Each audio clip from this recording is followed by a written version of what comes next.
Traveling the Vortex.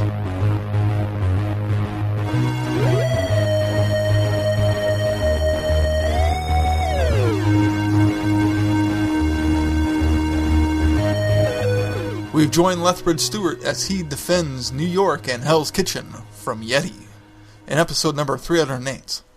All right. I'm Keith. I'm Sean. I'm Glenn. How are you guys? I am at the end of a very long week. This is just Been a long week, huh? been a long week. It's been mentally and physically taxing, and I'm exhausted. I'm still in good spirits, but I'm going to shoo you gentlemen off when we're done and go to bed, I think. Oh, if only I could do that too. I sympathize. Yeah. Not really.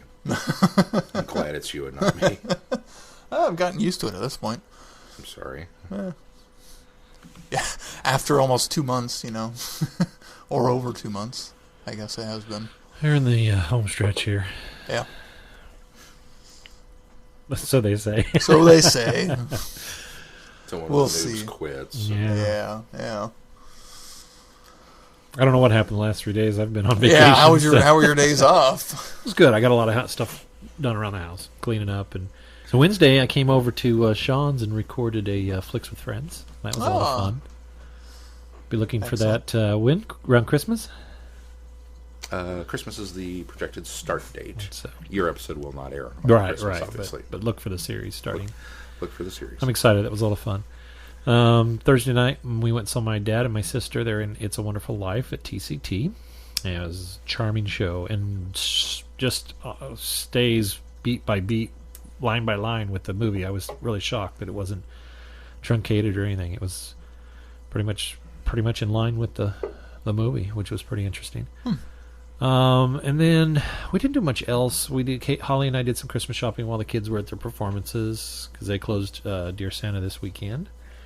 And the kids and I made a gingerbread house today, so getting it all ready. Still got a little bit to do, but this is the first Christmas I think I've been so far ahead of the game. We've got almost all of our Christmas presents bought and wrapped. We have the house almost completely cleaned, top to bottom. And we're still 2 weekends out, so it's Christmas. So feeling pretty good about that. We're almost done with all of our shopping too. We're just waiting for some things to be delivered. I spent all Saturday night pretty much wrapping presents.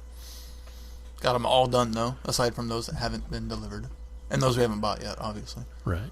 But we wrapped. I wrapped to Muppet Christmas Carol and then Nightmare Before Christmas. Took me 2 movies this year to get it all done.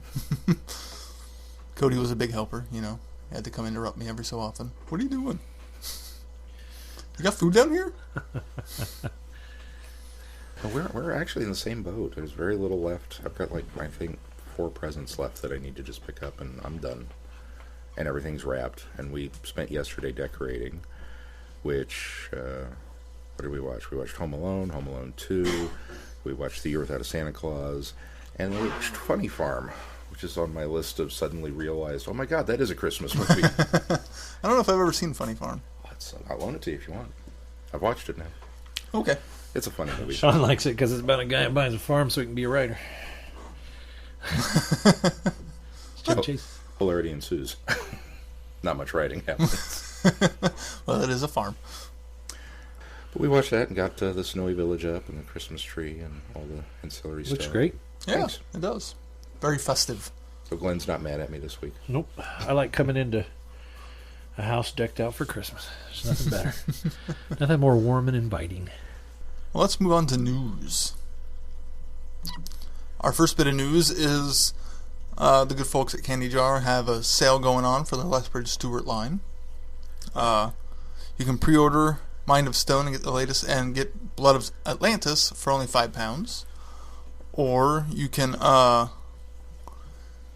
bundle up Time Squared and Forgotten Son for £8.99.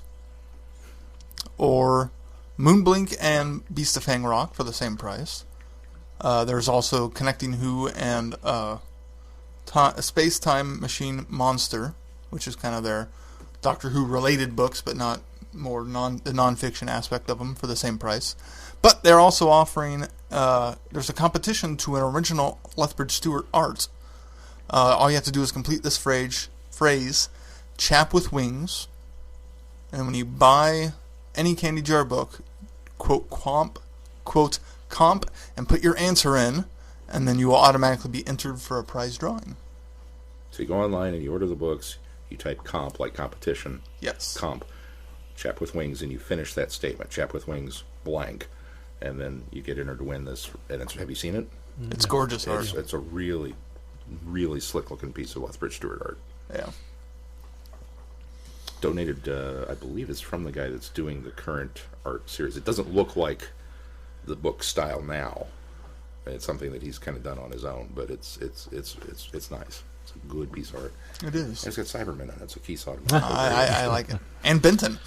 So there's a twofer in addition to Lethbridge-Stewart. For our U.S. listeners, £5 is $6.29. $6.29. That's a steal. It's a steal. 2 books for that price. Well, you get not for that. You get the second book. You get the second book for that for price. £5. Yes. But, Sorry. and the other one was $8.99. So that translates to $11.30 US. That's a steal for 2 books. That's still a steal for 2 books. So head on over to their website and order now. The closing date for the contest, the competition, is the 31st. So you have till the end of the year. Our other bit of news was that BBC dropped a trailer for the Christmas special. What did you guys think of it?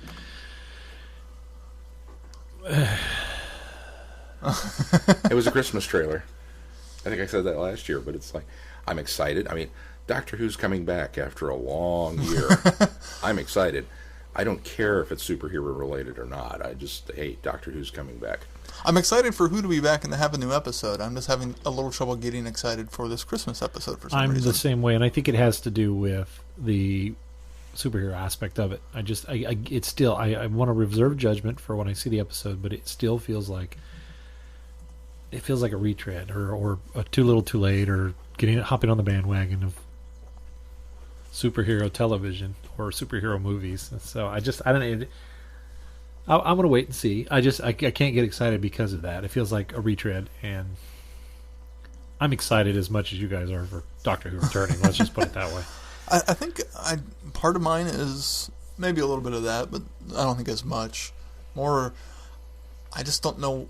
I guess I haven't seen anything to give me a good idea of what I'm going to get in this story, other than Nardole and the Doctor and some superhero. I'm excited for the return of Nardole. I liked him in The Husbands of Earth song. I don't know how they're going to do it, but I don't know either. Wobbly maybe. So I'm most intrigued about that aspect of it. I don't know, just these trailers seem like a bunch of random things that I don't understand what's happening in them. Yeah. Well, that's the mark of a good trailer, I suppose. I would say a good trailer would also lay down kind of, that's kind of an idea of what's going to happen to some extent. This latest one did give me more. Yeah. It feels like an RTD era trailer. It really does. I don't know if it's because there's American stuff in there or what. I think it's just going to be loud and bombastic and Christmas and okay. To be fair, all of Stephen Moffat's Christmas specials have been very Russell T-esque. And I made up a word, Russell T-esque.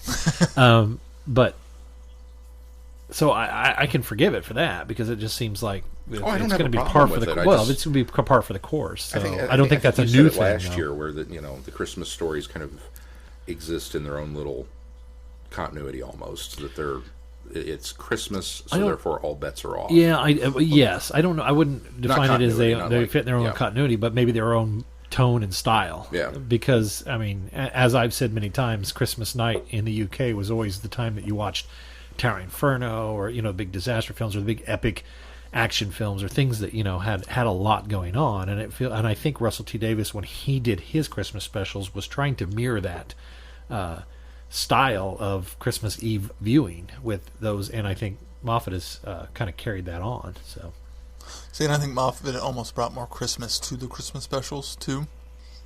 Especially with Christmas Carol, and then not as much with. I would agree with that. Doctor Who.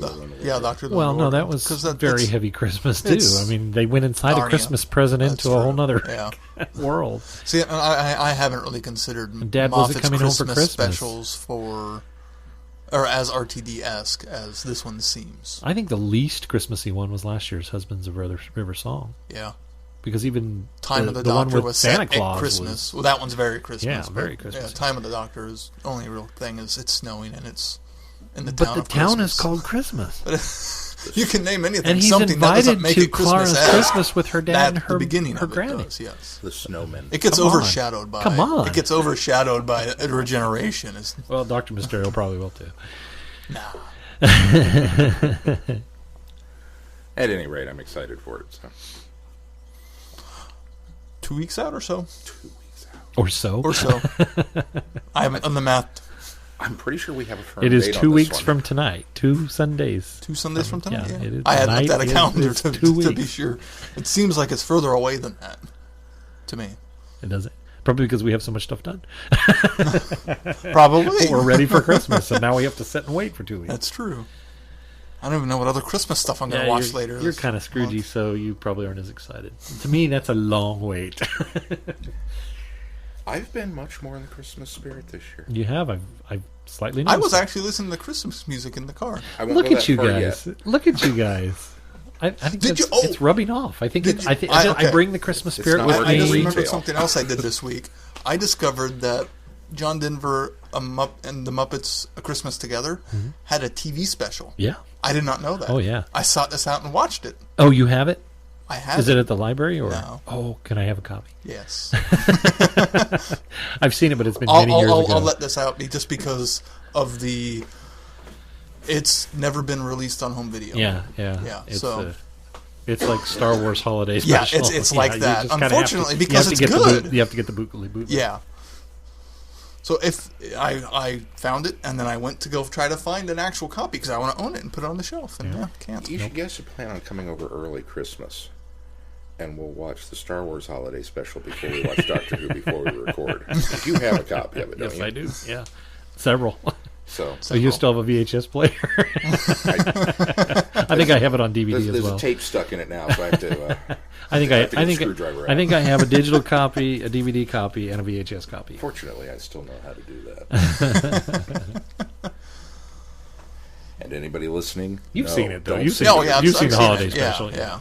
I just meant, It's been a while, but yeah. we could do that as a side trip. That'd be actually kind of fun. Ooh, a Christmas special. Like a side trip Christmas special. side- Because our actual Christmas special Side trip. falls on New Year's. Post Christmas New Year special. There you go. What do you want from me? Of course, I think the Star Wars holiday special came out closer to Thanksgiving. Yeah, it did. That's okay. Yeah. Because it's Life Day. Well, they had to get all those toys in the stores Yeah. Oh, at yeah. the time. Most definitely. We have derailed. That's it in news.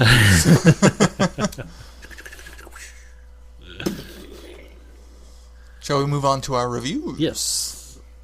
We're going to start with Power of the Daleks, right? Yes. We are doing Doing episodes episode 3 and and 4 4. this week. Episode 3 was a little slow. Episode 4 is. picked up a bit.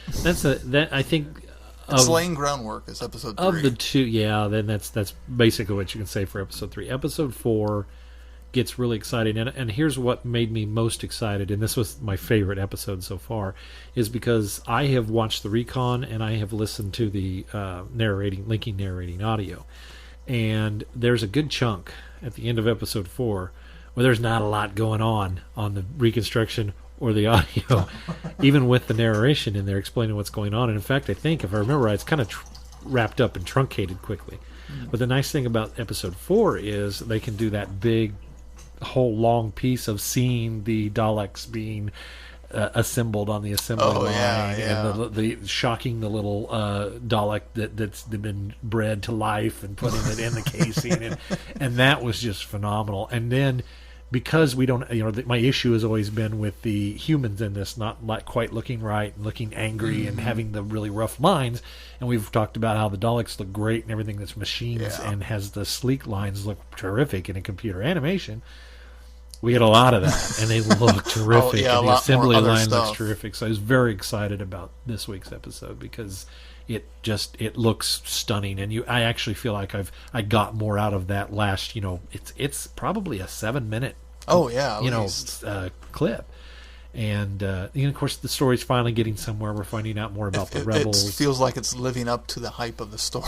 Yeah, that this whole story has gotten. I think this story would have probably, just from what I know about it, would have been a lot better had it only been 4 episodes. But because they do lay a lot of groundwork. Last one felt like padding a little bit, but it's groundwork and some great surprises in this one. There's some reveals in this one that you don't expect. The something keeps bothering me, and it shouldn't because it's little things, but the costume changes are bugging me. The girl scientist that's part of the rebellion, when she's sitting in the room I keep calling him Niter. What's the guy that comes in? You know who I'm talking about, the head scientist guy. Bragan? Yeah, Bragan comes in and he said, I'm having trouble keeping track who's who. He's addressing her. Well, she's the only female scientist, yeah. right? And so she's in a white smock coat. And then they cut away to him, and they cut back. She's in the white smock coat. They cut away back to him, and then they cut back to her, and she's in a black or gray outfit. I thought, God, come on, you guys got to be. I know you rushed to this. I know you put it together quickly so you could get it out, but you got to be more careful on those things. Attention to detail would have been paid to that. And it shouldn't bother me. It's just a little thing. I should just be grateful I'm seeing people move. Even as stiffly as they might be moving. Yeah. Actually, I'm getting used to that. I'm getting used to the animation style. That's good. Which I didn't think I would, watching week to week to week, because it when you watch something as a chunk, then you get used to it because you've been constantly seeing it. And I was afraid by breaking it up that I wasn't going to get used to the animation style, but I have. I've even got used to the angry lines. I think the Doctor looks a lot better to me now than he did.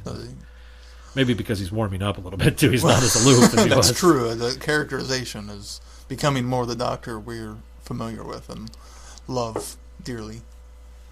But poor Polly's still gone. Yeah.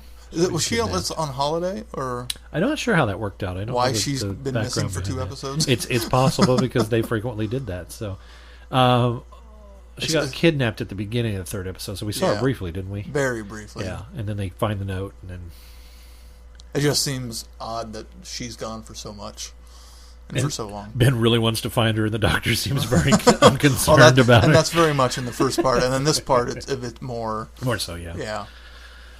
It seemed very much par for the course for the early era. Yeah. Regardless of who went on holiday, they're kidnapped. Yeah. Or they're sleeping, or they're knocked out, or they're injured, or they're any number of things. At least they didn't leave her on the streets. Like Susan left the Doctor in Invasion of Earth. They covered him up. Because that's safe. Well, those resistance fighters were going to help him. They were supposed to look after him. Well, they didn't put her in a cell and record her voice and play it every once in a while, like in the Time Meddlers. So. That's true too. Wilf would have been along any moment to find him and help him out.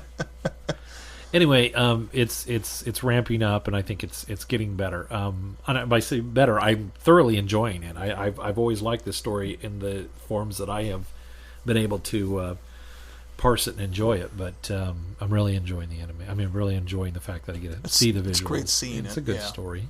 It still is a good story. It's got some issues, but it's a good story. I look forward to being able to dive into talking about it more once seeing the entire thing, because I still feel like I kind of have to hold back some things just to see how they resolve themselves. Right. It'll be worth a revisit too when we do the Friday Night Who with the DVD when it comes out eventually as well. It'd be nice to go back and revisit the story as a whole.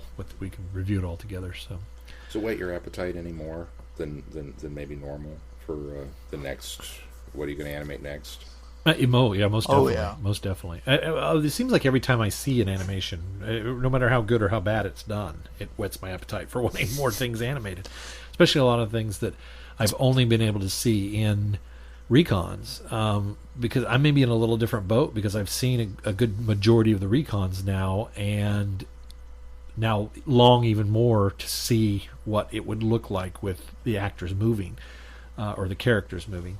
And maybe not so much for you guys because you haven't even seen some of this stuff yet, but now I look at it and I go, oh, why can't I be looking at what's going on here? This would be so much better. So, well, and even if you're not a huge fan of the animation, every instance of it is a proof of performance that it can be done, and can be done to varying degrees of quality, obviously, based on your taste, but it's obviously can be done no matter what. Yeah, I really hope they do Evil of the Daleks too. That'd be my next. Ooh. That's on my next wish list. That and Daleks Master Plan. Huh? Those both had I Daleks. wonder why. And then we'd have everything Dalek that was missing, right? I think so. Yeah. See, they'd only need to do one more for Power, Cybermen. Evil, and Master Plan. I think you're right. They just did Wheel in Space. We'd have all the Cybermen. Yeah, that's right. That's right. There's only one more needed for Cybermen, Glenn. That's true. I think you got to give that one to him. On the other hand, they would probably more likely make more money on the Dalek one. I think Evil's From probably what I more under- likely than Wheel. From what I understand, Wheel's not the best story either. So, Yeah. Yeah. having not read it or watched the recon, I can't say for sure. But it's Zoe and Cybermen. How can I not like it? Yeah. Real quick, this just jumped into my head. Who has Chumley? Is that a dog? Chumley? Do one of you know somebody that owns a dog named Chumley? Nope. No? There was a post on Facebook, and somebody hits on, "Oh, they knitted the sweater for their little Chumley." And my brain, Chumley. my brain totally went Chumley, and now I want to see a Chumley wearing a Christmas sweater. Well, there you go, Sean. Photoshop that for an advent calendar. I don't know why that just popped in there. I thought maybe it was your I mom like or that. That's somebody kind of had it. funny. Well, But you don't want the dog. You want the actual. You want an actual I want Chumbly an actual Chumley and a in a Christmas Christmas sweater. And you sweater. could even make it a kind of a, If cone-shaped I ever Christmas get a sweater. pet again, I'm going to call it Chumbly. I'm going to put little antennas on it. See, I thought of that. And I thought, Dogs already have those built in. how awesomely cute that would Pointy be. ear. And then I got frustrated that there aren't more Chumley episodes. I want more of the Chumley. Well, now I want a whole line of different robots in sweaters. How cute would a Quark be in a sweater?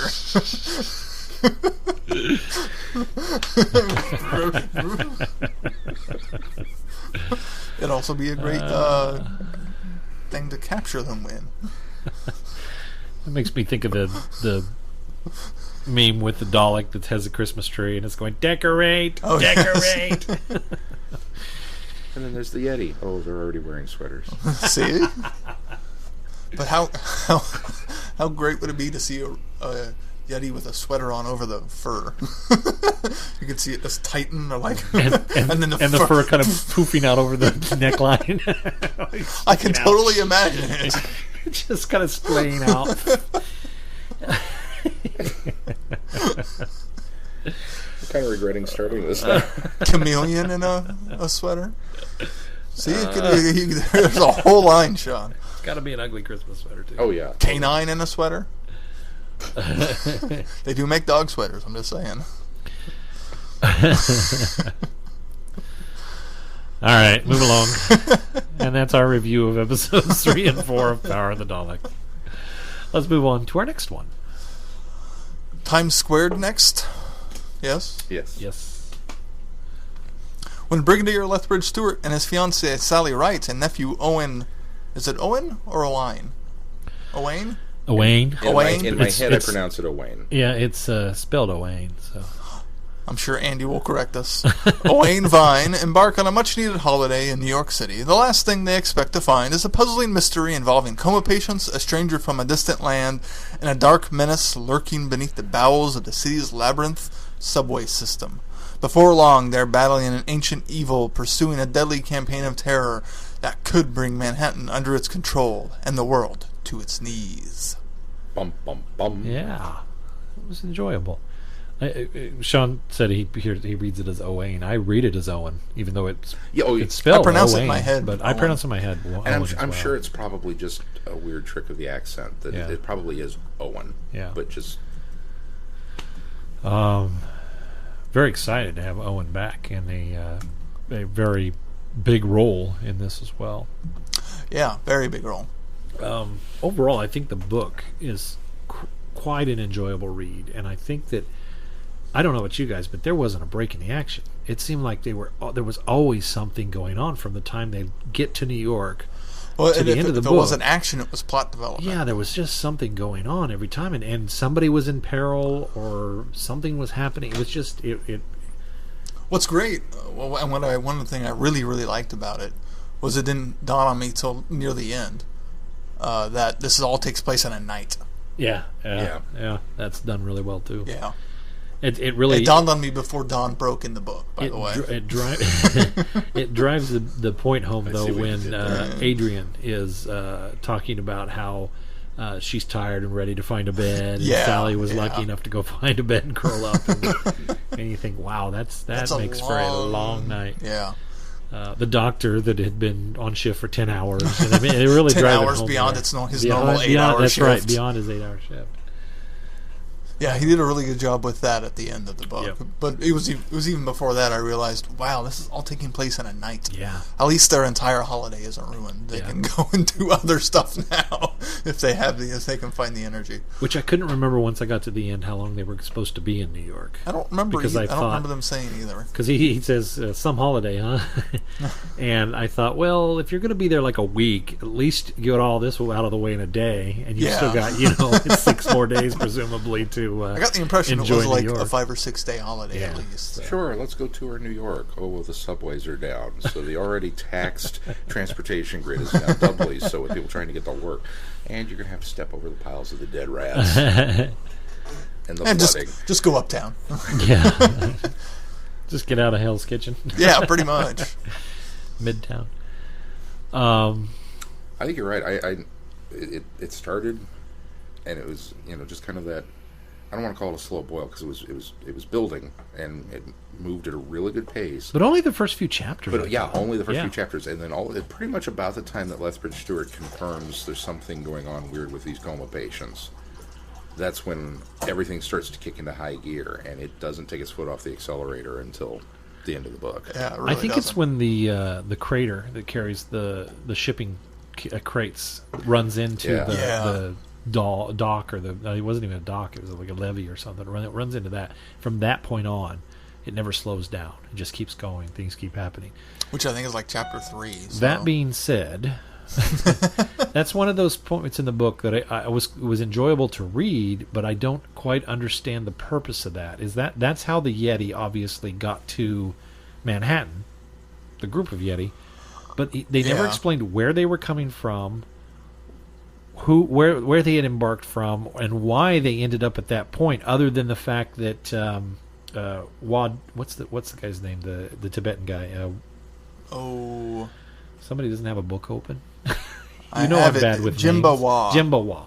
When obviously that's where Jimbawa meets the Yeti in the U.S. and gives them the new control spheres. There was a point for it. There was a need for it, and it works in there. But I wanted a little more of as to why and where they were coming from. Because if the intelligence was... Who disembarked them from one location to get them there? Because I didn't get the impression that the intelligence could do much other than through Jimbawa and the comatose patients that he was using to channel the energy and use their consciousness.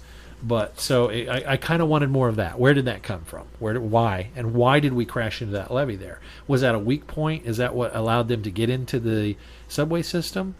Because it didn't really make it clear. It really didn't. I got just reading it. It kind of almost felt like that was just. It almost felt like, like in Nosferatu when he gets loose and kind of kills everyone on the ship, and the ship just kind of goes where it goes. That kind of what it felt like. Like there was a crew of on this ship at one point. Maybe they got infected and were given to the intelligence. Maybe not. And they just were dispatched slowly as they're in their journey, and all that were left for the Yeti, and that's why it Which, crashed. if that's the case, why did it veer and change its course immediately? That's a good point. I forgot about that. Yeah, somebody was controlling that ship, which I presumed must have been the Yeti. In some way, was controlling that ship. So the ship is 8 days out of the port of London, so I'm guessing the Yeti were probably they disembarked from London, embarked there. Okay. Now it's possible that because it's an Indian freighter, so they may have been from elsewhere. Or embarked from London, yes. India's obviously next door to Tibet, so they could have been shipped by rail or something through India and gotten on the ship there before they went to London. We don't know how long the Yeti were on the ship. I thought I remember reading, though, that there was... Was there people on board? I thought there were people on board. It seemed to me that they reference a captain of the freighter. I remember them saying they couldn't reach the captain. Oh yeah, that's right. That's what I'm That's what. That's why I got the impression that there weren't people on because they couldn't hail anybody. Yeah, it's a minor thing. It really and, is. And why they crashed where they crashed made. If it had been a point to make, because obviously the idea was to destroy the pump station so they could flood the subway systems, drive the rats to the surface, and then they could go and take over and bite the people and infect them. And if there had just been a mention to that was a weak point, into the subway system there, and that's how they could get down in there, it would have made more sense. Now, that being said, he was at that warehouse that had the shipping containers, and in that particular warehouse, they had a shipping crate that had the hole in it that got down to that junction or that hub that they were in underground, where everything was taking place for the most part underground. So there was that, but he didn't link the two well enough for me to know what I agree. Most of its cargo, along with all but a skeleton crew who cowered and quailed and did as their wordless guests directed, had been dumped unceremoniously into the sea, so it was traveling far lighter than usual. So most of the crew was So they had gotten okay. But so they must have been their last move was to steer the boat into the direction it was going, and then they were thrown cast overboard from the ship. Yeah. Okay. Reminded me of the scene from Lost World. Yeah, a little bit. I could see The that. T-Rex driving the boat. Yeah, but again, had there been a reason, I think, for where they ended up. Because they clearly had that point as a place for them to end up, because that's where the Tibetan guy, Jimbawa was waiting for them. So, again, a little minor thing. It wasn't really that big of a deal.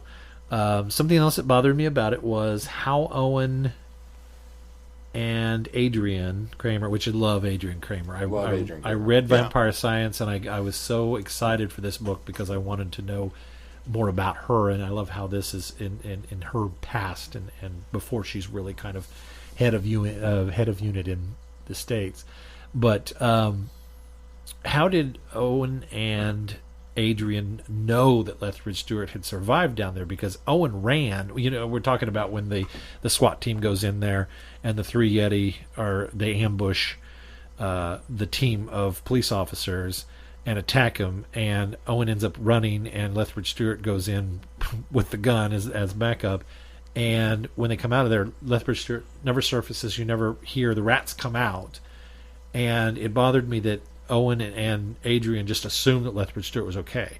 Now, I wondered what was going to happen and what had happened, and he obviously was transferred by the Yeti to the warehouse where he wakes up on the floor bound, and that's where Jimbawa was. I guess I'm remembering that part differently, too, because what I remembered from that was conversations between Adrian trying to assure Owen that I'm sure he's all right. We don't know for sure until Sally shows back up, and then they know. Well, when Sally shows up, they do know everything is okay because she was with him.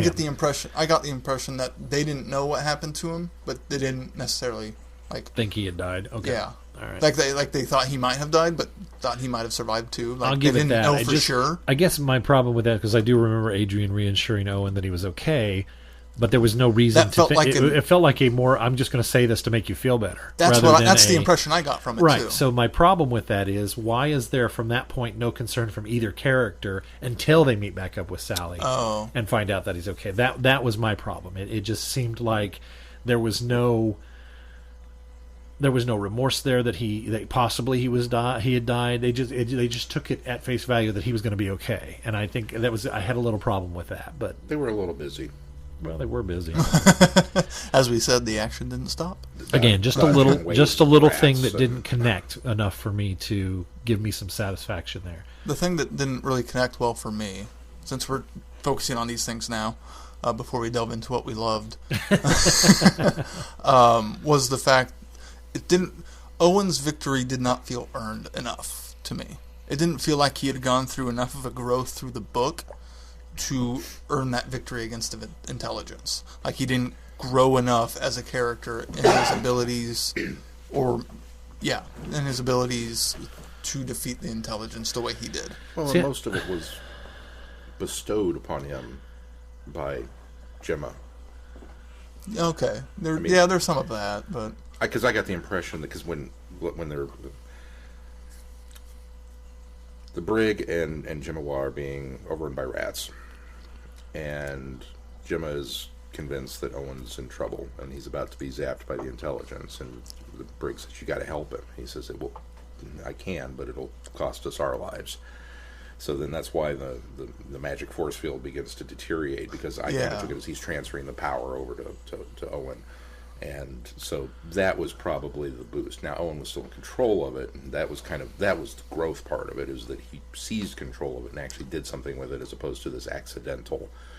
See, I guess I wish they would have conveyed that a little clearer. See, as the fact that he was giving Owen the power, as opposed to just trying to divert the attention from the intelligence. I might have had a problem with that, though, too. However, they did pepper in the fact that Owen had been... We got the one instance in the underground. Well, Owen had been studying Buddhism and Taoism and all these different things. And in fact, he has that particular saying that he recites from Yogi. And to me, that was the idea, was that he had been immersing himself in Eastern culture, and that was, because he and Simon talked about finding their inner eye, unlocking his inner eye and opening his inner eye. And I think that the study that he had been doing, to me, lent to that, especially since he uses that passage by Yogi in order to basically empower himself and dispatch of the great intelligence. So to me, that was enough to give me the idea. And as you said, the being able to tap into the intelligence and see what was going to happen to the crew and Lethbridge-Stewart in the underground. To me, that was enough. There was the groundwork there that it didn't come out of left field. I'm not trying to say that it was. It just felt like, I still felt like it could have been more earned. And then that coupled with the fact that it was bestowed on him by Jimawa, whatever energies Jimawa had, that he had to basically let the rats take him over. That was neat. That was kind of a noble thing that Lethbridge-Stewart was like, just do it, whatever we need. I really grew to like Jimawa. I grew to like Jimawa. I think Lethbridge-Stewart grew immensely as a character in this novel. Sally finally has a lot to do, and she's got purpose in this book. Yeah, Lethbridge-Stewart grew on several different facets, because I felt like he, matured as a character. I felt like he matured as a, not having his swagger stick and uniform and gun out of his elements, and almost kind of the fish out of water elements to it. And then also the romance aspects, that his relationship with Sally, even though it has that one ding there toward the end of the book, that you kind of really feel like, well, maybe they are going to be able to make a go of this. Obviously, we know not, but the one problem that I had with Lethbridge-Stewart's character is right before the SWAT team goes down into the sewers to do the hunt, and he's been granted observer status or whatever, and he's going to go with them. Being that he is the resident expert on what's going on, I didn't feel he was forceful enough to drive home the point that we're going in here and you have assault rifles, and I assure you this is going to do absolutely no good. I mean, that to me seems like that should have been right off the tip of his tongue at the forefront of this conversation. And I understand the need for it. We had to have that SWAT team get eviscerated in order for the driving force of the rest of the narrative to come later. But I still think there had to have been a way to really punch up not only Lethbridge-Stewart's part during that and make him less passive, because he feels like he's very much along for the ride. But I forgive that, because I got the impression early on that the sergeant or captain, whoever it was, wasn't going to let him go. And didn't really want to listen to him either. He didn't want to listen to him, and I think that Lethbridge-Stewart was kind of, if I can get close enough to see what the situation is, then I can be more forceful with the warning. I think the problem is, I think Lethbridge-Stewart had to kind of walk that line to a certain point, because he knew that he wasn't even going to get into the subway if he wasn't careful. Yeah. And so I think that's why he wasn't as forceful in saying this isn't going to do any good as an expert on this. Not to mention, I think, and this is typical of any writer from somewhere else, how they paint Americans, and I'm fine with it because sometimes it's pretty accurate. But that whole, bold John Wayne, go in guns blazing American attitude, that they had, I think, is what he was Well, and Rick's having to fight too. against. Yeah. So I mean, well, that's right. So something that he was having to fight against was that that mentality that Americans sometimes and I don't have. have a It also problem kind with it at all. of Police speaks into the character of that we know in the future. I mean, the Briggs' first reaction usually is always shoot it, even if he doesn't know or doesn't think the guns will work. I mean, he still tries shooting it first. So I could buy that very easily. That he tried to warn them, but they didn't listen, or didn't put up as much of a fight as, well, maybe these are different Yeti, or maybe this time the guns will work. I mean, and maybe it was a scene that was cut, but he's been through this several times with, the London event, and then later in Bledo, and I mean, they're very aware that guns don't work.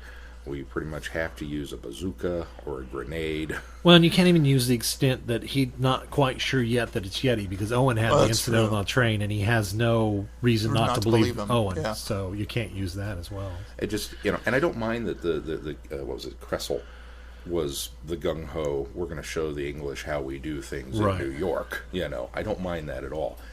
But I wish that moment had come after Lethbridge-Stewart had the warning and said, you need to think about this, you need to step back, you need to, and he's like, then he can say, no, we got this. But just for Lethbridge-Stewart to kind of go along with him, even okay, I'll buy my way into the tunnel, and then once we're on the way, okay, look, I've fought these things before, and if it's what I think it is, the guns aren't going to work. Yeah. They're impervious to bullets. I'm telling you need the heavy artillery. I don't know. I just felt like there was a beat or something that was missed with that kind of warning that needed to happen at that time, so that Lethbridge-Stewart wasn't quite such a passive, along for the ride character. Observer. I did like that Kressel threw his gun to Lethbridge-Stewart, realizing that was a great touch. And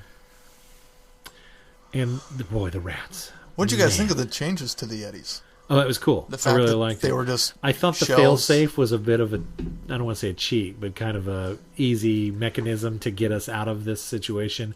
On the other hand, it gave some of our characters some clever moments, especially with Travers. Oh, we haven't even talked about Travers. Especially with Travers there at the end, realizing that the fire hose would work. Sally's idea with the fire trucks, the big hose units. Yeah. It gave them something to... And it gave Jimbo Waugh kind of almost a redemption of a back end of, well, I thought, I might need a... I was grateful that he especially went into the whole discussion about he'd locked away in his mind from the great intelligence his knowledge of what he had done in order to create the failsafe. That actually kind of made it a little easier to swallow. Yes, that it was there. And giving us the scene on the levee when he gives the new control spheres to the Yeti, they gave us that moment. That wasn't something that had happened, off scene or off book or something. We actually got to see that happen. So and then also it brought it full circle. Later, the moments where he realizes the one that has truly been his companion and the one he's been kind of helping, that's been helping him his realize a mistake of, I did that to that one too, and now I've lost the one that was my muscle. Right, it was a nice moment too. Almost made you sympathize with him. Did a little bit. That's one of the triumphs of this book, is that they take the guy who is the heavy bad and turn him into a sympathetic character. Yeah, and do it convincingly, because a lot of times we kind of grumble about how sometimes authors or writers will try to give you sympathy for the villain. Well, this one does it in the right way, in which it deconstructs the villain and gives you a reason to have some sympathy for them by the time you get to the point where you have that empathy or sympathy for them. Definitely. Yeah, that was done exceptionally well. I agree with you. I think the saltwater was a little bit of a cheat, but then when you get the triumphant moments of people running around on fire trucks blasting Yeti with hoses and stuff, it's kind of like, well, thank goodness we have that cheat, because I don't know that you stopped him. Well, and my other moment was when Owen is having the confrontation with the great intelligence, and he's tapping into the energy, and he's able to thwart the rats. My thought was, don't make this easy now and make that be the fix-all for everything, the rats and the Yeti, because you've set up this wonderful device to deal with the Yeti. And I was afraid that Rick might have forgotten that he'd done that and had kind of solved everything with Owen.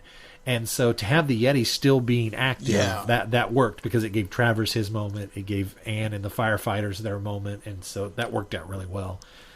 I wasn't sure how I would like the fact that the fur of the Yetis were made up of rats, but the way they described it and the way he wound up using the rats in the story, I thought it worked really well. I get the impression some of them weren't made up of rats, because there were some that he described as skeletal that you knew had dispersed the rats, and some of them still had their fur, and you assumed.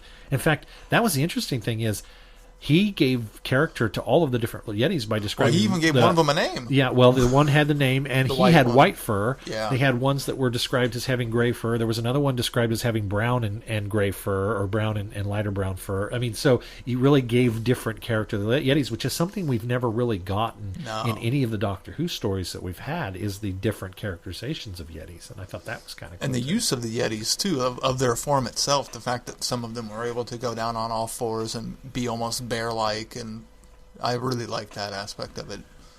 It really moved them from lumbering Second Doctor black and white villain to, this is a credible threat. Are you saying they aren't a credible threat in Web of Fear? Well, not to a grenade, and no need for web guns this time. Yeah, which I thought was cool.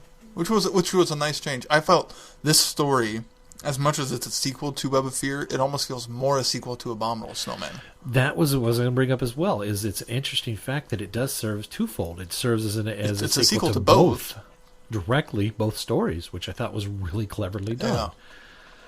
Yeah. Let's talk a little bit about Travers, because I have a love-hate idea with, or love-hate feeling with this idea of. At first, I thought it seemed kind of interesting that Travers was yanked forward in time. The young version of Travers was yanked forward in time. I thought that was cool, and I thought we were going to go somewhere with that. And then Travers spends a lot of time doing nothing but examining coma patients. Yeah, which isn't even his expertise. Well, at least he acknowledges that later, which was one of the things that was starting to bother me. Was like, this is not your expertise here. But then later he sort of does acknowledge that he's kind of done everything he can, or exhausted his knowledge of what he knows about medicine. But that was the weird thing, is it felt like we had brought Travers forward and then we weren't doing anything with him. We had that wonderful mysterious setup where he first meets with Lethbridge-Stewart and Adrian Kramer, and pulls the cloak down and Lethbridge-Stewart's shocked by seeing a younger version of Travers there. They go into the pub. Travers explains what sort of had happened, which explains the prelude that we got in Creatures in the Cave from the Havoc Files. So that was interesting. But then we spend a lot of time of Travers doing nothing. And in fact, I almost got to the point where I convinced myself that you didn't need Travers in this book at all. That was just kind of pointless.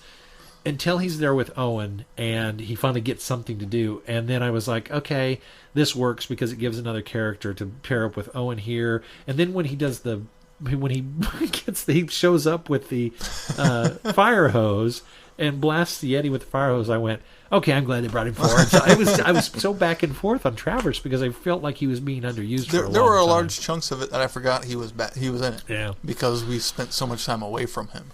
That being said, now having read the after credits scene, it actually, I'm kind of grateful that they did that, because there's something obviously brewing with young Edward Travers and a certain science fiction author that they're apparently going to be tackling at some point as well. So that'll be interesting to see where they go. So I'm fine with it because it becomes a setup for something later down the road.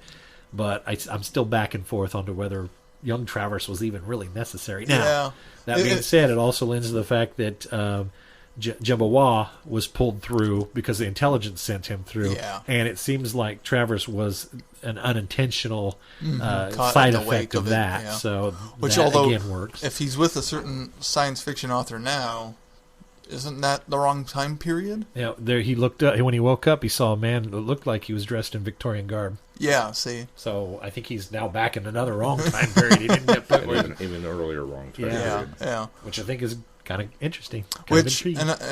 They haven't implied this at all in the book, and the only reason I even think this is because of the lost skin.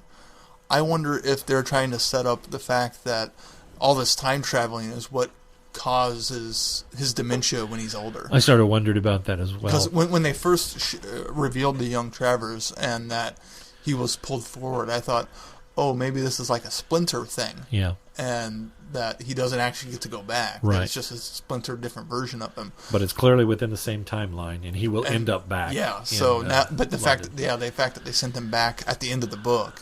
I think my other issue with it is, and I thought they were going to fix it, but then they kind of didn't fix it with the after credits, but there's a reason they didn't fix it, is when he's talking to Lethbridge-Stewart and he's recounting the fact that he got to see, he went and saw his older self, he saw Anne, and he knows of Alan, and knows that his wife obviously is gone now, but he sees the path that his life is taking, and my thought was, okay, this kind of messes things up, because if he goes back to his time and he remembers all these events, then you have to assume that he's feigning ignorance between That's Web of kind of Fear, why I assumed and it was I'm a going to Splinter. throw it out there again, but downtime, and but you have to think that he's feigning ignorance, and that doesn't work so well with me. Yeah. So then it seems like they're going to fix it, because as he's getting ready to jump back with Jimmy Wall, when Jimmy Wall is doing his last effort to go home, then I have this, he says, who knows if I'll even remember this, and I thought, aha, there's the fix. When he gets back, he's going to wake up and he's not going to remember anything, or he'll remember small details of Think things, it was a but dream. won't know what's going on, and won't remember seeing his older self, or and so I thought, okay, that's good. That'll fix it. And then with the after credit sequence, he seems to remember everything. And I think, okay, but once he jumps back to his main time, please make him forget everything. So I don't have that problem watching Web of Fear going, Travers knows more than he's letting on. This doesn't work, because that's just me. That's a personal problem. Yeah, I kind of thought the same exact thing. I thought exactly the same thing as I sat there and kind of had the. I love Travers. I love Travers in this book. I love every scene that Travers is in. I love the conversation he has with Lethbridge-Stewart, and I love the fire hose and yada yada yada. I thought, just like you, he's a little underused. I wish, because I love how much what he's done with everything else. I wish we would do more with him. And I had that, do we really need him in this story? And then we get to the end, and I thought, well, how are you going to fix this to make it still fit within the Web of Fear continuity unless he doesn't remember? So while I'm hoping that he doesn't remember, then I have to fall back on but if he won't remember any of these events, why did you need to bring him forward to begin with? Unless it's like you said, Keith, that there is at least at this point, unforeseen consequence of the snapping back and forth in time, and if they're going to work that in, then it will kind of work twofold for me. Yeah. That it'll fix the problem and yet not derail it to the point Right. where it's like, well, you didn't even need him there if you're going to fix it that That's way. true. So, And had they not done the post-credit scene and had him further back with other time travel adventures, it almost would have been better to have him and Sally switch positions, where he got the concussion, because then he would be more likely to forget the event. And that could have worked. Having a concussion, that could have worked. traveling back in time. A little bit of select amnesia. Yeah. Yeah. But Yeah, it was fun. Again, I'm it was a great reveal in the book when he first I'm showed back up. and forth, because there were moments of Travers being there that I thought were immensely wonderful and pleasurable, and I loved it. It just, there's that middle section where I just don't feel like he's doing anything, and it almost had me questioning his reasoning for being there. So I like in this book the fact that the intelligence's plan makes a lot more sense it does, yeah, it does. It than works Web of better. Fear. Yeah. it sounds probably like we're nitpicking on the book. I don't want to give that impression. That's the I problem. did Is enjoy it. it's such an enjoyable book that I felt like I was driving down to the things that I could find that I thought were problems, and they're not. Surfacely, they're not problems, because overall the book is enjoyable. It's nonstop action.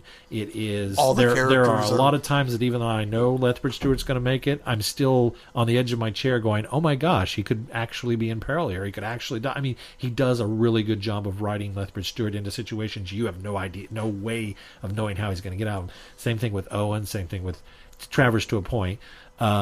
Agent Kramer is treated so well. She's such a strong character. I love what he's done with Jonathan Bloom's treatment of the character, and carried that on and given us some backstory on her. I'd love to see more of her in novels coming forth.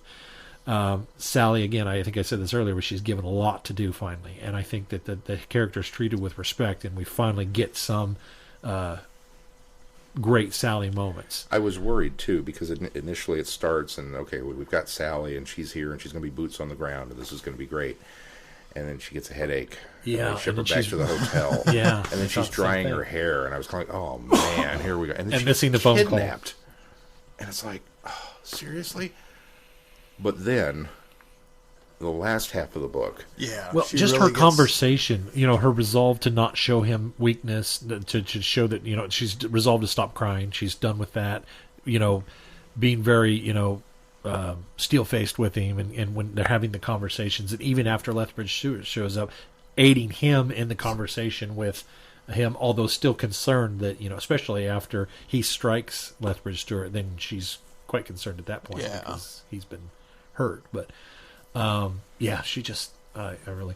And Simon, that was another one that... Simon comes along, and he's this mysterious character that's running around with Owen, and you have no idea who this guy I is. didn't really think there was much mystery to him There's until the end. there's these great kindred spirits. He ends up, but there's at one end of a chapter they make, I can't remember. I wish I could remember exactly how it's stated, but Simon's looking at him with some sort of like mischievous. I wish I could remember what it is. Is it when they're headed to Central Park? Yes, it's when they're headed to Central Park. At the end of that chapter, something is said that makes me think, okay, there's something up with this Simon character. He's not who we think he is. That was cool. And then when they're at the subway entrance and they're trying to get Simon across and they won't let Owen down in the subway system and Simon ends up causing the distraction, I thought, wow, this is great. I love this character. This was really great. Yeah. And then at the end, having that phone call, because then that's it. We don't see anything more of Simon. And I thought, oh, okay, we're done with this character. But there was that one moment that you gave me of intrigue of Simon's not who I think he is.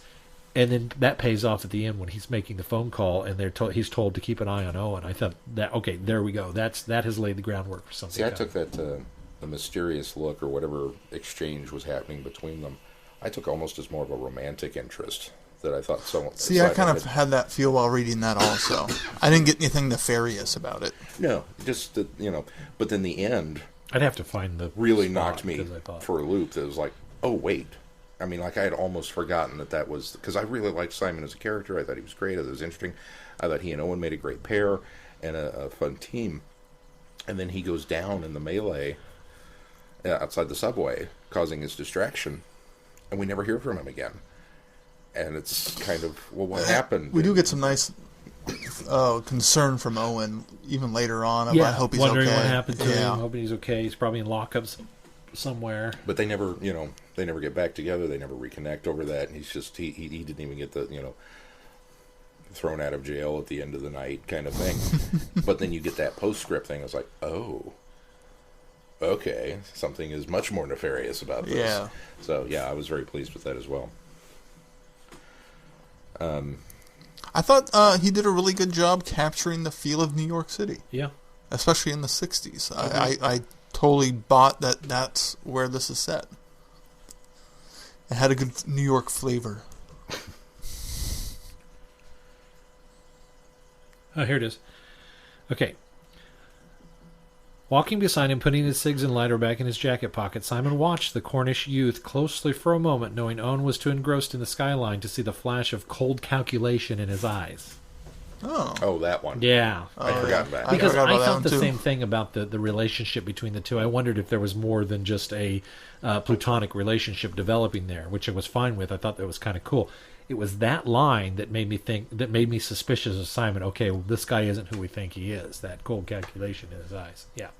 That was the moment. You're right. that I did was think of that at the time that came in, then I forgot about it in the next scene. I'm glad I could find that really quick because that was one of those moments that I thought, okay, Simon isn't all we thought, but then we get the wonderful Simon moment with the struggle or the distraction he makes, and then later the phone call. I think it works out really well. I don't think have we missed any characters. I mean, there was the hunky firefighter, which I thought was kind of funny that Anne or not Anne, Sally and Adrian both were kind of. Adrian kind of berates herself for not remembering to touch up her makeup or something like that. And I thought, okay, all right, that's fine. But yeah, I agree with the characterization of New York. The characterizations of the characters in New York are really good. the characterization of all our main characters. Yeah, are he's in line he's with got what the we've voice, got before. He's got the voice down for the characters. I'm not quite sure that I understand how pumping salt water into the stations that are that are allowing salt water to run in and flooding the tunnels is going to help. Help what? Well, no, it's just stopping the Yeti. To stop the Yeti. They stop the Yeti, who are guarding the stations, and they can go down and fix the machines. Right. That was the only. Okay. That was the purpose. It was just of to the flood out that one pump firefighters. station area to make sure they had all the Yeti. Okay. I liked that. Now, in the acknowledgments, he acknowledges that he did have to maybe kind of make some of this up, and all factual inaccuracies are his and no one else's because he did have some help. I did have this point in my brain where I thought, okay, they're going to use the fire hoses. Wouldn't that be fresh water? And then he does a really good job of having the captain at that one fire department say, well, we use the seawater on the one side and seawater on the other side, and the reason we do that is so we don't deplete the fresh water. And I thought, okay, you fix that. That works. Maybe they really do in real life use fresh water, but that worked for this story. And it wasn't until Travers gets the fire hose, and I thought, okay, surely that's not salt water. Why would you use salt water there? And I think that's where they explained that the reason why he logically comes to the conclusion they probably use the salt water there too is so they do not have to use the fresh water supply on the island.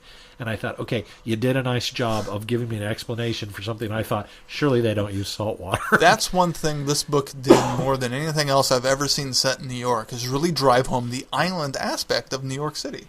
I know it's an island, abstractually. I've been there. I know it's an island. It never feels like an island because it is so big and because it is so busy. But this really drives home the island aspect of it. I think it does It's only too. an island if you look at it from the water. Oh, the other thing that I felt a little puzzled by, and I don't think I got enough exposition, but I was okay with it because it may be something we derive from later, is the meteor that had landed on Manhattan, which I thought was a neat little story, that the one Indian had gone mad, and so they basically buried it, said the drunken stone, and they buried it and they put it away, and then when the settlers came over and they wanted to buy the island, they were sure, yeah, you bet, you have it, take it, because they were afraid of this cursed island. And how they derived the Manhattan was supposedly from this word, but it actually came from this, which is the word for whatever the guy the intelligence was using the name. Mahatma Satma. Yeah. So I thought that was kind of a clever usage. The problem I had with that is the intelligence needs this meteor. He sends Jimbawa to get the meteor, to get the shards and the liquid that's in it. And that is, it's almost like that's not the source of the great intelligence, but it's like an amplifier for the great intelligence, which I was okay with. But it seemed really kind of subtle at its base core as to what this thing was, where it came from, and why the intelligence felt that he could use it. I mean, it worked. It worked as a vehicle, don't get me wrong. Well, what helped it was the fact that they described the meteor as yellow, and then the coma aspects of the rats, the yellow aspect. So I got the impression while reading it that it was whatever they infect. That's what they used to infect the rats with, in order to take out the minds, in order to use their consciousness for the great intelligence. Yeah. And I got that as well.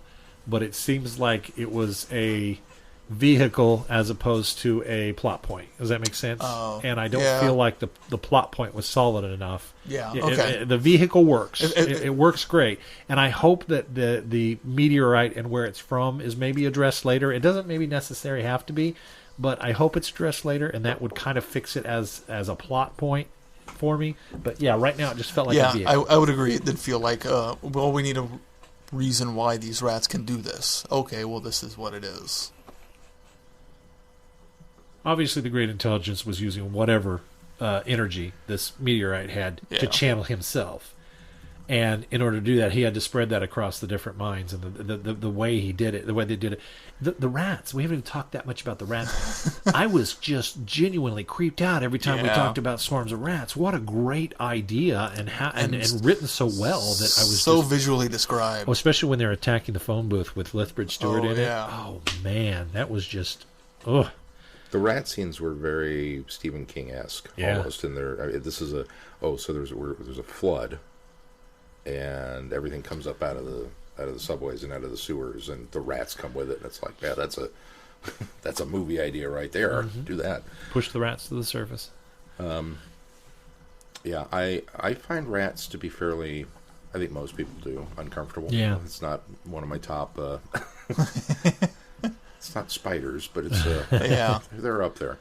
And the way that they're characterized and personified, in these just swarms of them, it's creepy. I don't think creepy goes far enough. It was a good Yeah. usage of... Yeah. And just the fact that, because here's a Yeti, and we've seen Yeti. We were exposed to Yeti. We know what to kind of expect from the Yeti. And then all of a sudden the Yeti dissolves. And it's like, what? Oh, they're rats. And then the description of them while they're on the Yetis, of the pulsating and the twitching. And Well, and then to go one step further, the evolution of the Yeti, as you touched on earlier, and the fact that when the Yeti don't have the rats on them, they're these hulking skeletal robots, which I thought was kind of cool, too. Which I suspect may come out of the Doctor Who technical manual. There's a schematic drawing of a Yeti without the shit. Oh, is there really? Yeah. And that's kind of what I thought of. Oh, there you go. Describing yeah. it. There you go. Good stuff. Another good book. Enough little issues that I wouldn't quite give it 5 stars, but it was a solid story and quite enjoyable. 4 stars. Yeah, I would agree. All right, let's move on to Eve of the Fomorians. All Hallows Eve, 1969. En route back to Edinburgh, Anne Travers, William Bishop, and Samson Ware come across a deserted village in the Scottish countryside. A village that is rotten to the core. Dun, dun, dun. It was good. I enjoyed it. It was a fun little Halloween story. The sad thing about it was my only complaint with it is the fact that I was reading it in the Christmas season and not at Halloween, because this would have been perfect in my countdown to Halloween. I always appreciate any story that tries to kind of explain some sci-fi reasoning behind traditions. Yeah, and this legends is and great for that aspect. Where of the it. Fomorians come from and how it's actually this, almost, I wouldn't even say extraterrestrial, it's almost interdimensional beings that have, they always attempt to come across. October Halloween is the 31st weakest. happens to be the weakest point that they can. And so many of our traditions come from because of what they did. And if our heroes hadn't been there at the right time, they probably would have come through successfully this time. So I think the only thing that I had, I'm going to drill down to an issue with it. The only thing that I had an issue with was when Anne is attacked. Yeah, when she's at the post office, she's going to the post office to find out if there's somebody there running the phone circuits, because that's where the phone circuits would be, which made total logical sense in a small village, and never thought of that. And she goes there, and she's actually attacked by one of the Fomorians, and she, it enters her mind, and she's, screaming in pain, and then she falls down, and then it disappears. Yeah, and I don't know if that was supposed to be conveyed that it wasn't strong enough yet, because it had taken over everybody else in the town, had them in that little holding area in the burrow where the archaeologist had dug out the area. I can't remember what they called it. I keep calling it a burrow, but it was something else. I thought they called it that. Maybe they did. But they're all down there. He's obviously been able to. The Fomorians have obviously been able to take control of him. But why weren't they able to take care of Anne? I just don't. Perhaps she was too intelligent. It could have been, but the problem is we can sit here and surmise, but you have to tell me that as an author. But a good vehicle for Bishop and Sam. I was kind of glad that they were off doing their thing. I thought Anne got to do her own thing. It was a little suspect that they trusted Anne enough to go off on her own, but I'm glad they did, because it. I don't know. I think Anne's a strong enough character that they recognize that if they would have fought her on that, they would have caught in holy hell. Lost. Yeah. I think there's no way they would have been able to. I think that worked okay. It did seem kind of, maybe me as an old-fashioned guy, I thought, you're letting her go off by herself in this creepy town where you haven't found a soul. I really like Sam and the little kid together, too. They were great. He such a great character development for Sam and Samson and his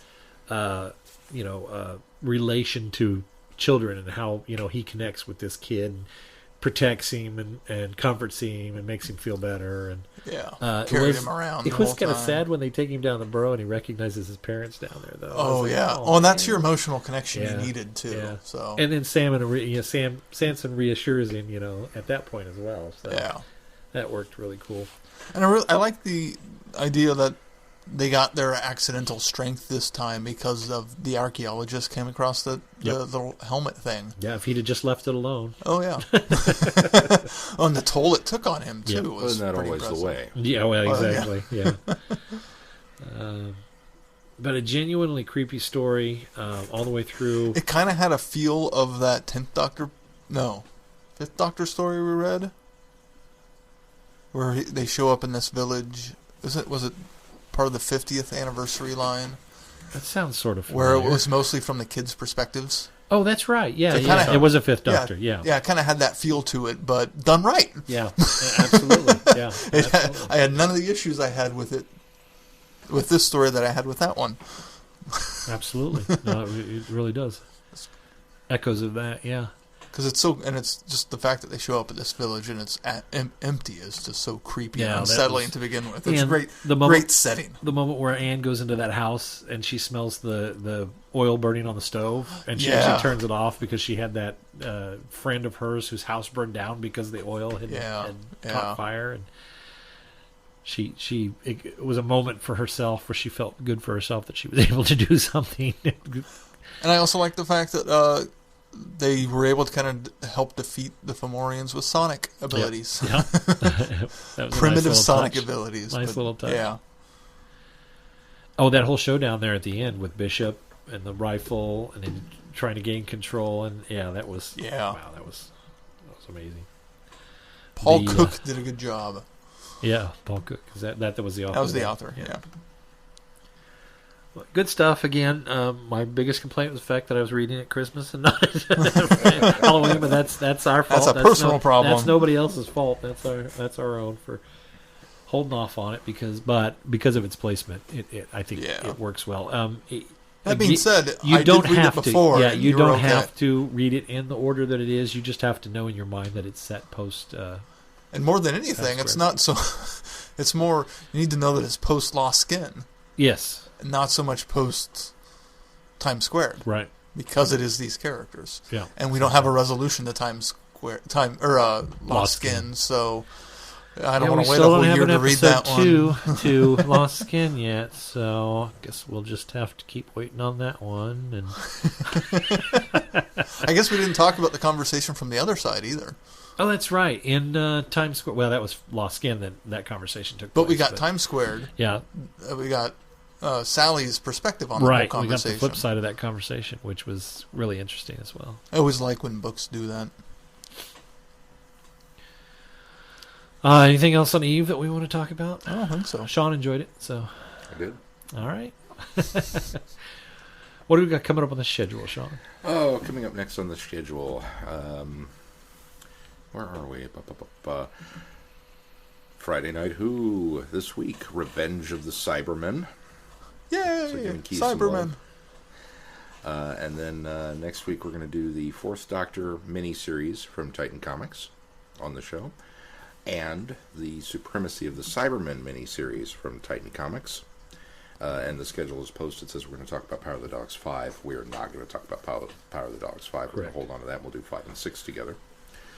So just the comics next week. And you get 4th Doctor in one, you get Cybermen in the other, and for Friday Night Who, you get 4th Doctor and Cybermen, so it sounds like I know what I'm doing. Well, Supremacy is another Doctor crossover, right? It is. Multi-Doctors. Multi-Doctor. 4 Doctors. Actually 4 Doctors this time. Yes. Instead of one shoved in there. And then one shoved in at the end. Yeah, one at the end.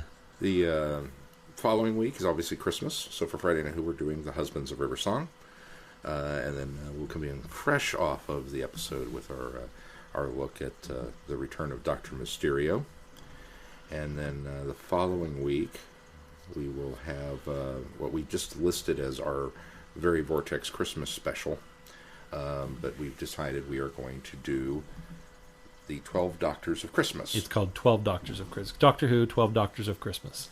which is a book of 12 short stories that are all set in and around Christmas time, featuring 12 Doctor, well, 13 maybe. 12. I'm assuming there's not a I War don't think Doctor. there's a War Doctor story in there.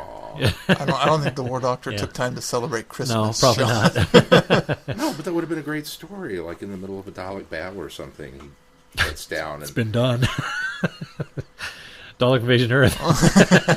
Yeah. Or not Dalek Invasion Earth. Master Dalek Plan. Master Plan. Plan. Yeah, he sat down for a Christmas special in the middle of that, so Yeah. it's already been done. War Doctor would have had a different take on it. Anyway, we'll find out when we get there, because that's what we're going to cover for that. And then, if you don't have it, you should probably go out and get Time Monster. Get some John Pertwee action. We'll be splitting that one up over the new year. So, more as it comes. And I think we have we talked a little bit last week. We've got a little special thing we're going to do for New Year's Day for our Christmas. Very Merry Christmas. A little New Year's tie-in there, too. So we're going to send 2016 outright. Oh, yeah. Sean just had this look on his face like we do. What are we doing? Yeah, you definitely want to tune into that one. You're not going to want to miss... You're not going to want to miss that. The end-of-year finale. You're right, I'd forgotten about that.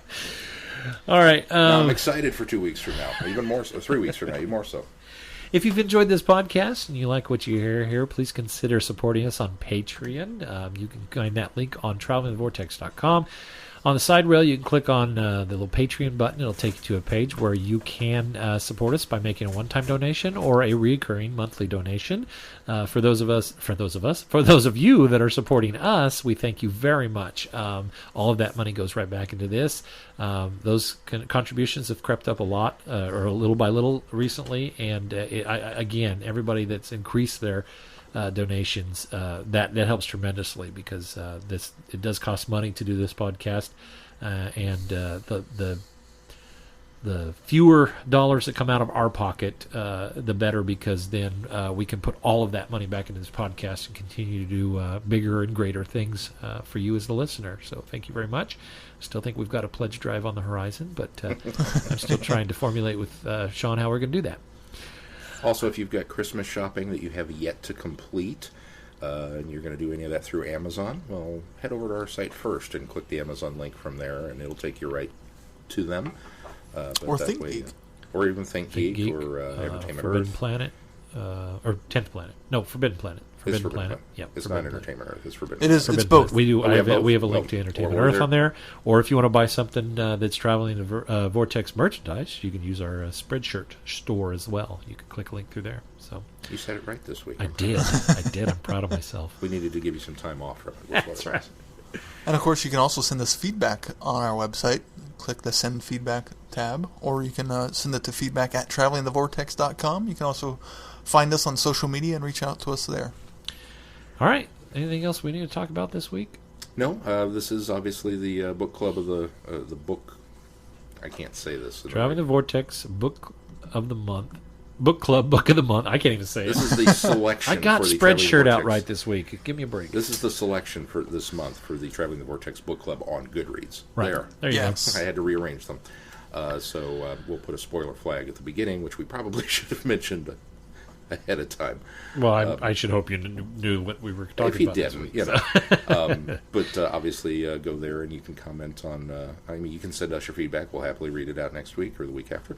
But you can also go and chime in with the voices that are reading the books over there. All right. That's going to do it for this week. Until next week, I'm Glenn. I'm Sean. I'm Keith. Cheers. Good night, everybody. Be seeing you. You have been listening to Traveling the Vortex. Doctor Who and all of its associated programs are owned and trademarked by the BBC. No infringement is intended or implied.